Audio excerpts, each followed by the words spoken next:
All right, so what I was thinking about doing was putting out a series of videos showing the step-by-step process that I put together these commercials with, from scripting, voicing, animation, all the way through graphics and sound effects. This is sort of a test. I just want to see, is it even something you would want to see? So I'm just gonna put it out there. Please comment below, let me know what you think. What I'm gonna do is I'm just gonna show one character, the old me character, doing one action and how I pose and work with the splines and the bones and then tween just this one action. Later on I'll expand out from all this. So wish me luck. Just give me feedback, let me know what you think. Okay, this is my old character of me that I've used in commercials for years as a customer, as just an extra player. First thing I want to do is show you the bone structure that I use. It's very simple. Just basically pelvis, thigh, calf, foot, toe, all parented to the pelvis bone. The rest of the body I have parented to the waist bone. I do not have the waist bone and the pelvis bone tied to each other. They're both just tied to the object. So I do a lot of my animation, a lot of it is waist up, which means I don't even bother with the legs. But what I want to show you is the way I would do a fairly simple gesture that I use a lot in my commercials. So I'm going to start with the waist up, and I'm going to do sort of a pitch, like a sales pitch. The character is pointing at the camera, just sort of doing a knife point, just to emphasize something that's being said. So down here is the timeline.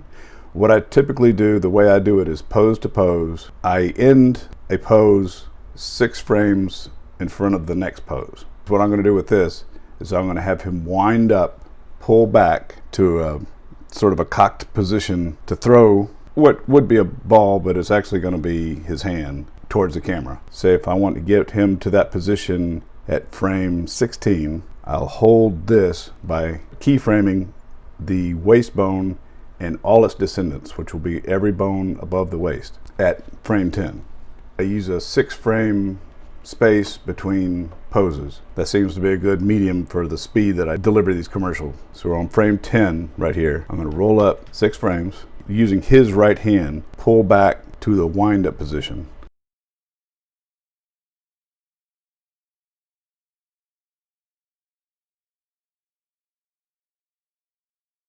Now I'm going to take his other arm as a counterweight.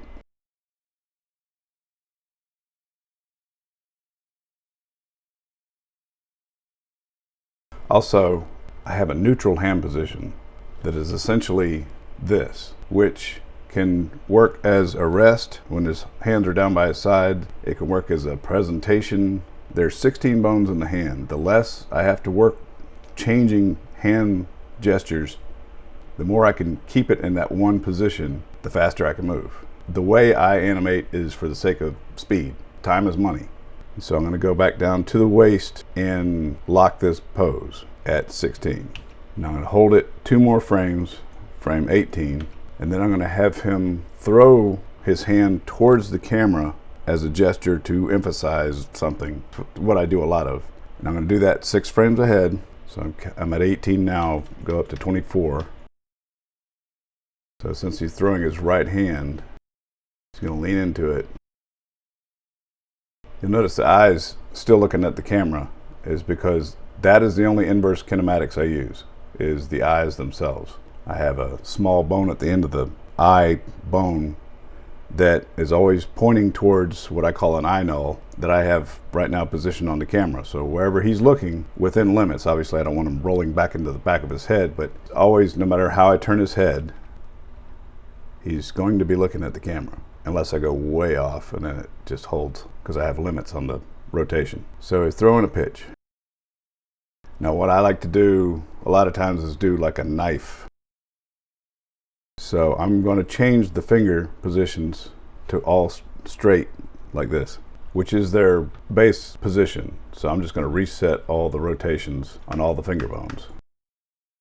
Until I get to the thumb, I'm going to leave that where it's at. The other thing I'm going to do to expand on this gesture is I'm going to blow up the size to make it look like it came all the way to the camera. It didn't, but it looks that way. If you look at it from the side, it looks silly, but it's not what it looks like from the camera, and that's all that matters. I'm going to now work with the backhand. Since he would throw this one forward, he would throw this one backwards. Counterbalance. So now I'm going to go back to the root bone of the upper body, which is the waist. I'm going to set that here at 24, and then I'm going to hold it till 34. What I'm going to do after that is return to the initial position, 6 frames up, which would be at frame 40. So I'm going to go back to that initial position, set that position at 40. Now that will give you this. That's the move, but obviously it looks wobbly. So this is where you start working with the motion splines. I haven't moved his body, I haven't moved his leg. Skip over the legs all the way down to the toes, start with the waist position, and go all the way down to forearm. I do this in 2 stages. I do waist to forearm, and then I do the hands, because I make the hands a little tighter because they're smaller, they're not going to sway as much. So this is the motion splines for all the upper body bones except for the hands. So what I'm going to do with these initially is set their tension at 90%. 100% is stiff, no movement. I'm going to set them at 90%, which gives a little sway, but it basically shows the character is in control of his body, but there's always a little sway. So I'm going to say 0.9, which is 90% rigid. The other thing I'm going to do is when he points to the camera and he gets that close, I don't want any sway at all. I will take the frames leading into that position and at that position, which is right here, and I'm going to make those 100%. Now I'm going to go to the hands and do basically the same thing, except I'm going to set the initial at 95%, which is slightly stiffer, but it still has a little bit of sway. It's just never perfect, but since they're all parented to each other, cumulatively they will add a decent amount of sway. Now again, on the frames leading into and at that close to the camera position, I'm going to make it absolutely stiff, 100%. So now here's what it looks like in real time. So now I'm going to go in between the poses. I'm going to go to 3 frames in, which is right in the middle. I'm going to counter rotate towards the position that it came from. So if he's spinning to the right, I'm going to spin him back to the left so that he has sort of a whip effect going into his new position. Now, going into a wind-up position, I only work with the center line because I don't want to emphasize going into a wind-up position. So I'm only going to work with chest, neck, head. So since he's twisting back to his right, I'm going to counter rotate and lean forward because he's also leaning back, and that counter rotate, counter rotate. Okay, now this is what that does. Coming out of it, I'm going to add that whip, not just the center line, but the arm that's throwing the pitch. Not to the counterbalance arm, because I don't want to emphasize it. I want to emphasize this arm and the hand. As he's now spinning forward to the right and forward, bending forward, at that 3 frames in, I'm going to counter rotate.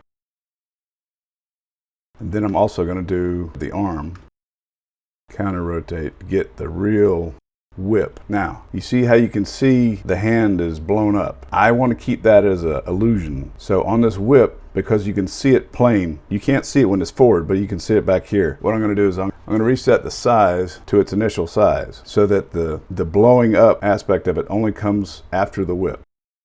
That goes by so fast you won't see it. That's the basic motion. Now the only other tween is when he's coming back to his rest position. I'm just going to work with the center line bones for the counter rotation.